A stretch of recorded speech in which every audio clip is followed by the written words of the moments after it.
तो हेलो बच्चों, एक बार पुनः स्वागत है आप सभी का राहुल एकेडमी के एक और बेहतर वीडियो में। तो प्यारे बच्चों, आशा करते हैं आप सभी लोग बढ़िया होंगे, स्वस्थ होंगे और अपनी अपनी पढ़ाई को बेहतर तरीके से कर रहे होंगे। तो प्यारे बच्चों, आज की इस वीडियो में हम लोग क्लास 12 के फिजिक्स का एनसीईआरटी बुक के अकॉर्डिंग यूनिट नंबर 2 जिसका नाम है वैद्युत विभव तथा धारिता, इस चैप्टर का एक मोस्ट इंपॉर्टेंट टॉपिक लेकर के आए जो आपके बोर्ड एग्जाम की दृष्टि से बहुत ही ज्यादा महत्वपूर्ण है। हर साल आपके बोर्ड के एग्जाम में क्वेश्चन पूछा जाता है। तो प्यारे बच्चों, जो आज की हमारी टॉपिक है वो है संधारित्र, और संधारित्र के सिद्धांत को हम लोग यहाँ पर कंप्लीट स्टडी करने वाले हैं। तो प्यारे बच्चों, वीडियो शुरू करने से पहले यदि आप हमारे यूट्यूब चैनल पर नए आए होंगे तो चैनल को सब्सक्राइब कर लीजिए। वीडियो पूरा देखिए बच्चों। वीडियो यदि आपको पसंद आती है तो वीडियो को लाइक करिए और साथ ही साथ चैनल को सब्सक्राइब करना न भूलिएगा।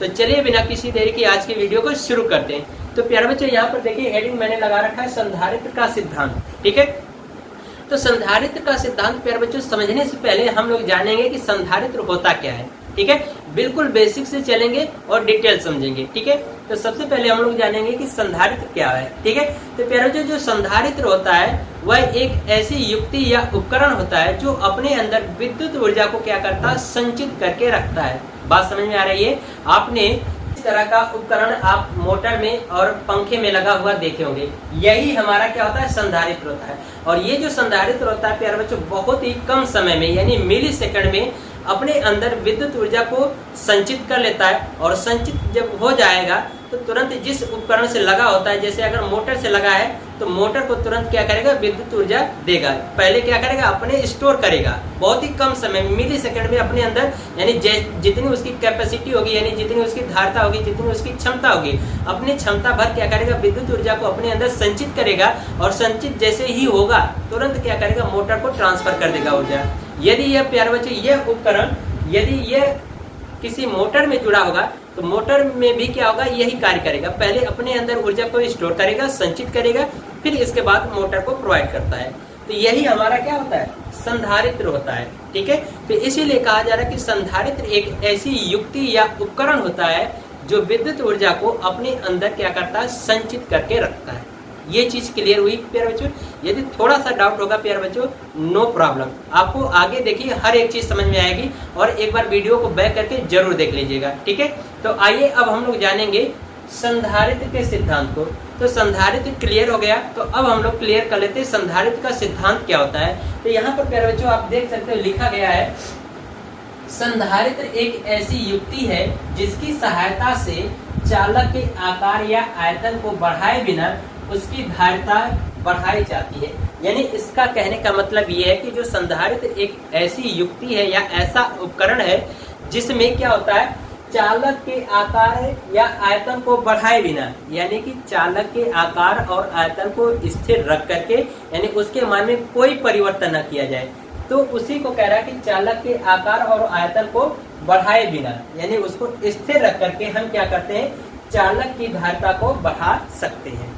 ठीक है, यानी इसके कहने का मतलब ये है कि इसमें बताया जा रहा है, इसका जो सिद्धांत है संधारित्र का, इसमें कहा जा रहा है कि संधारित्र एक ऐसी युक्ति या उपकरण है जिसमें चालक के आकार या आयतन को परिवर्तित किए बिना, जो चालक लगे होंगे उसके आकार में कोई परिवर्तन नहीं किया जाएगा, ना ही उसके क्षेत्रफल में परिवर्तन किया जाएगा। यानी इन सबको नियत रख करके हम क्या करते हैं, धारिता के मान में वृद्धि, यानी कि धारिता को हम क्या करते हैं, उस संधारित्र की धारिता के मान को बढ़ा सकते हैं। ये हमारा क्या कहलाता है, संधारित्र कहलाता है। ठीक है, तो आशा करते हैं आपको सिद्धांत भी क्लियर हो गया होगा बच्चों।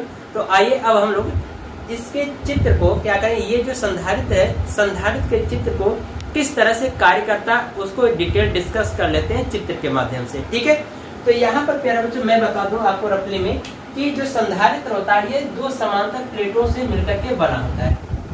संधारित्र जो होता है कुछ इस तरह से दो समांतर प्लेटों से क्या होता है, मिलकर के बना होता है। इनका आकार और आयतन और क्षेत्रफल सब सेम रहेंगे। ठीक है, तो ये हमारा क्या होता है, संधारित्र होता है। ठीक है, अगर ये इसका इंटरनल डायग्राम देखा जाए तो ये होता है संधारित्र का। ठीक है, तो ये किस प्रकार से ऐसे दो समांतर प्लेटों को जोड़ करके व्यवस्थित किया गया है, आइए हम लोग क्या करते हैं, बेसिक से पूरा जानकारी लेते हैं। ठीक है, तो प्यारे बच्चों जो संधारित्र होता है इसमें हम क्या करते हैं, सबसे पहले एक चालक लेते हैं, चालक प्लेट ले लेते हैं। ठीक है, तो यहाँ पर हम क्या कर रहे हैं, एक क्षेत्रफल का एक चालक प्लेट ले लेते हैं। ठीक है, हम मान लेते हैं कि इस चालक का जो क्षेत्रफल है कितना है, a है, और इसका नाम देते हैं x। ठीक है, हमारा एक x चालक प्लेट a है जिसका क्षेत्रफल कितना है, a है। ठीक है, अब यहाँ पर प्यारे बच्चों ये जो चालक प्लेट हमने लिया है x, इसको क्या करते हैं, एक किसी कुचालक स्टैंड द्वारा कस करके व्यवस्थित कर देते हैं, यानी बांध करके व्यवस्थित कर देते हैं ताकि ये हिले डुले न। ठीक है, तो हम क्या कर रहे हैं, इसको एक किसी कुचालक स्टैंड द्वारा इसको क्या कर रहे हैं, कस करके व्यवस्थित कर दे रहे हैं, यानी रख दे रहे हैं।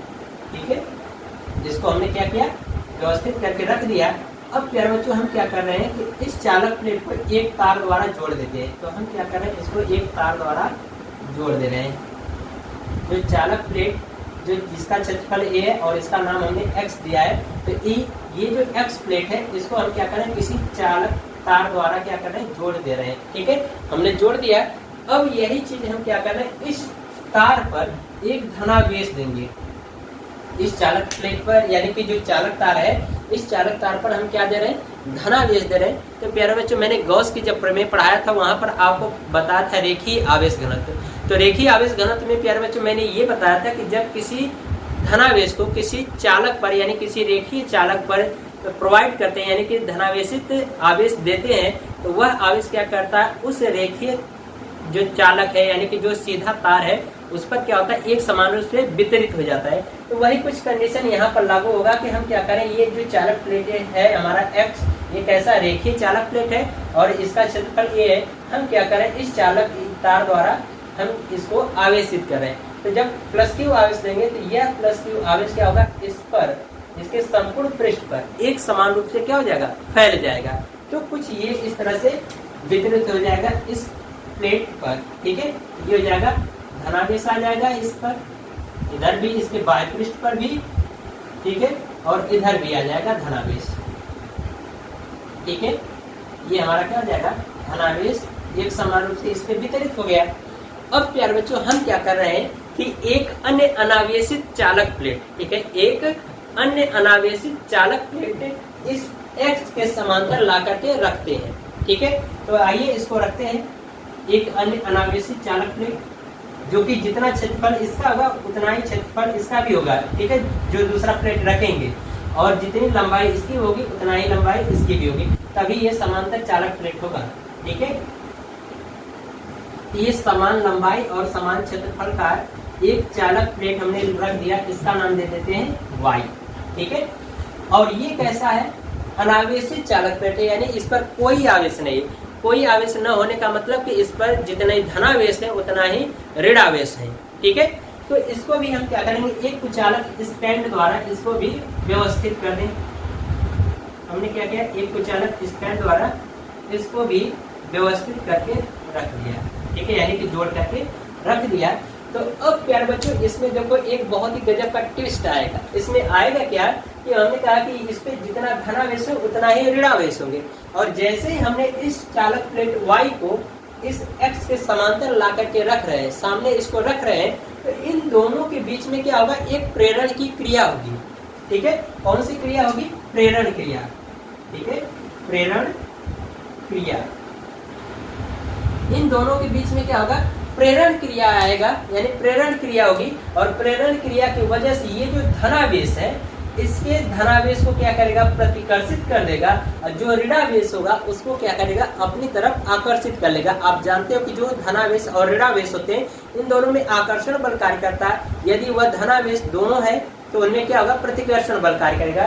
तो इसमें मैंने कहा कि इस प्लेट पर दोनों जितने धनावेश होंगे उतना ही ऋणावेश है, और इस x प्लेट पर पहले से धनावेश अब उपस्थित हो गए हैं। तो ये क्या करेगा, जैसे इसके समांतर रखा गया वैसे ये क्या होगा, इन दोनों के बीच में प्रेरण क्रिया होगी। प्रेरण क्रिया की वजह से ये जो धनावेश है इसके धनावेश को प्रतिकर्षित कर देगा, और जो ऋणावेश है उसको क्या करेगा, अपनी तरफ आकर्षित कर लेगा। ठीक है, तो आइए इसको भी प्रदर्शित कर देते हैं। यानी कि इस जो प्लेट है y, इसके आंतरिक पृष्ठ पर क्या आ जाएगा, ऋणावेश आ जाएगा। ठीक है, अब ये ऋणावेश आ गया, और इसके बाह्य पृष्ठ पर क्या आ जाएगा, धनावेश आ जाएगा। ठीक है, और ये क्या हो गया, धनावेश आ गया। तो अब यहाँ पर प्यारे बच्चों देखो एक चीज कि ये जो माइनस आवेश है ना, इस माइनस आवेश कारण जो x प्लेट है इसके विभव में क्या होती है, कमी हो जाती है। और ये जो धनावेश आवेश है, यानी जो धन आवेश है, इस प्लेट ए के कारण, यानी जो प्लेट ए पर जो धनावेश, यानी जो प्लेट ए का जो विभव होगा, इसके कारण धनावेश यानी कि धन आवेश के कारण इसके विभव में क्या होती है, वृद्धि होती है। ठीक है, यानी फिर से समझो कि यहाँ पर जब माइनस आवेश आ गया आंतरिक पृष्ठ पर, बाह्य पृष्ठ पर धन आवेश आ गया, तो इस ऋणावेश के कारण जो एक्स प्लेट है इसके विभव में क्या होती है, कमी होती है। और ये जो धनावेश है, ये जो एक्स प्लेट है, इसके कारण विभव में क्या होती है, वृद्धि होती है। तो अब प्यारे बच्चों यहाँ पर देख रहे हो कि इन दोनों का प्रभाव बना है, लेकिन विभव में क्या हो गया, यहाँ पर वृद्धि हो रहा है और इसके कारण कमी हो रहा है। हमें क्या करना है कि इसकी धारिता को बढ़ाना है। तो धारिता बढ़ाने का मतलब ये है कि हमें विभव के मान में कमी लाना होगा। ठीक है, तो जब कमी लाएंगे किस प्रकार से, तो हम क्या कर रहे हैं कि ये जो चालक प्लेट Y है ना, इसको हम क्या करें, एक तार द्वारा पृथ्वी से संपर्कित कर दें। ठीक है, तो आइए दूसरा चित्र इसको बनाते हैं। जो ये चित्र है, जैसे ये सब कुछ सेम टू सेम यहाँ पर बनाऊंगा मैं। ठीक है, तो यहाँ पर देखिए, ये हमने एक प्लेट ले लिया जो कि इसका क्षेत्रफल कितना है, ए है, और इसका नाम दे देते हैं एक्स। और इसको क्या किया गया है, कुछ चालक स्पैन द्वारा कस करके बांधा गया है। ठीक है, बांधा गया है, और इस तार के माध्यम से हम क्या कर रहे हैं, इस चालक प्लेट जो एक्स है, इसको हम क्या करें, आवेशित कर रहे हैं। तो इसके कारण क्या होगा, एक समान रूप से धनावेश इस पर वितरित हो जाएगा। ठीक है, और इधर भी क्या हो जाएगा, धनावेश आ जाएगा। ठीक है, अब हमने क्या किया कि एक दूसरा प्लेट यहाँ पर रखा गया है इसके समांतर Y, तो दूसरा प्लेट भी रख देते हैं इसके समांतर। जितना क्षेत्रफल इसका होगा उतना ही इसका भी होगा, जितनी लंबाई इसकी होगी उतना ही इस वाले की, Y वाले प्लेट की भी होगी। ठीक है, ये हो गया। तो अंदर के पृष्ठ पर ऋणावेश आता है, जैसा कि यहाँ पर आप चित्र में देख सकते हो। ठीक है, तो ये हो जाएगा, और बाह्य पृष्ठ पर धनावेश आएगा। जब धनावेश, ये हो गया। तो अब प्यारे बच्चों हम क्या कर रहे हैं कि ये जो Y जो प्लेट है, इसके जो भाग हैं, कुचालक स्टैंड द्वारा इसको भी व्यवस्थित किया गया है, जैसा कि यहाँ पर आप देख सकते हो। तो इसको भी आप क्या करिए, कुचालक स्टैंड द्वारा इसको भी व्यवस्थित कर दीजिए, जोड़ दीजिए। ठीक है, यहाँ पर भी हमने क्या किया, इसको कुचालक स्टैंड द्वारा जोड़ दिया। अब हम क्या कर रहे हैं कि ये जो Y प्लेट है, इसको हम क्या करें, भू संपर्कित कर दें, यानी पृथ्वी से जोड़ दें। ठीक है, तो आइए इसको भी हम क्या करें, पृथ्वी से जोड़ देते हैं। तो कुछ तार यहाँ पर लगाएंगे और तार के द्वारा यहाँ पर पृथ्वी को जोड़ देंगे। तो ये पृथ्वी को, यानी ग्राउंड स्टेट इसको बोला जाता है, यानी कि पृथ्वी से भू संपर्कित किया जा रहा है। तो ये इस तरह का चिन्ह लगाया जाता है। ठीक है, तो यहाँ पर लिख दे रहे हैं पृथ्वी। ठीक है, पृथ्वी से जोड़ा गया है, और पृथ्वी का जो प्यारे बच्चे जो विभव होता है वो क्या होता है, शून्य होता है। ठीक है, ये ध्यान रखना है हमें। तो अब प्यारे बच्चे इसमें क्या होता है कि जो पृथ्वी जो होती है, पृथ्वी में क्या उपस्थित होते हैं, इलेक्ट्रॉन्स उपस्थित होते हैं। अब यह जब जैसे ही हमने क्या किया, इस संधारित्र के दूसरे प्लेट को पृथ्वी से जोड़ा, यानी भू संपर्कित किया, यहाँ से इलेक्ट्रॉन पृथ्वी से निकल करके क्या आ जाएंगे, इस जो धनावेश है क्या करेगा, पृथ्वी से इलेक्ट्रॉन को क्या करेगा, अपनी ओर आकर्षित करेगा। तो यहाँ से इलेक्ट्रॉन्स जो होते हैं, जो इलेक्ट्रॉन है, ये क्या करेंगे, यहाँ से निकल करके कहां पर जाएंगे, इस धनावेश के पास जाएंगे, और धनावेश के पास इस तरह से क्या हो जाएंगे, व्यवस्थित हो जाएंगे। और जैसे ही व्यवस्थित होंगे, ये दोनों मिलकर के क्या करेंगे, एक दूसरे के प्रभाव को क्या करेंगे, नष्ट कर देंगे। तो इसका मतलब कि यहाँ से धनावेश हट गया, यानी कि प्रभाव नष्ट हो गया। माइनस और प्लस मिलकर के क्या किए, एक दूसरे को नष्ट कर दिए। तो यहाँ से क्या हो गया, इनका प्रभाव खत्म, धनावेश का। और जैसे यहाँ पर हमने कहा कि इस धनावेश के कारण इसके विभव में क्या होता है, वृद्धि होता है। तो यहाँ से धनावेश खत्म हो गया, तो इसका मतलब जो Y प्लेट है, इसके विभव में क्या आ गई, कमी आ गई। और जब विभव में कमी आ गई प्यारे बच्चों, वैसे ही क्या हो जाएगी, इसकी धारिता बढ़ जाएगी। क्यों, क्योंकि हमें फार्मूला पता है कि जो धारिता C बराबर होता है वो क्या होता है, Q/V होता है। ठीक है, ये फार्मूला होता है, इसीलिए मैंने पहले चालक की धारिता पढ़ा रखा था। ठीक है, और यहाँ पर देख रहे हो कि जो धारिता है, ये आवेश के क्या होता है, समानुपाती होता है या अनुक्रमानुपाती होता है। और यहाँ पर जो धारिता है, ये विभव की क्या है, व्युत्क्रमानुपाती है। और हमने कहा कि जैसे विभव का मान यहाँ पर घटाएंगे वैसे धारिता का मान क्या हो जाएगा, बढ़ जाएगा। तो उसी तरह से प्यारे बच्चों यहाँ पर देख रहे हो कि इसके कारण विभव के मान में इसके एक्स जो प्लेट है प्लस आर, इस कारण विभव में वृद्धि हो रही थी। और जैसे यहाँ से धनावेश वाला भाग घटा वैसे इसके विभव में क्या आ गई, कमी आ गई। और जब कमी आ गई तो इसकी धारिता क्या हो गई, बढ़ गई।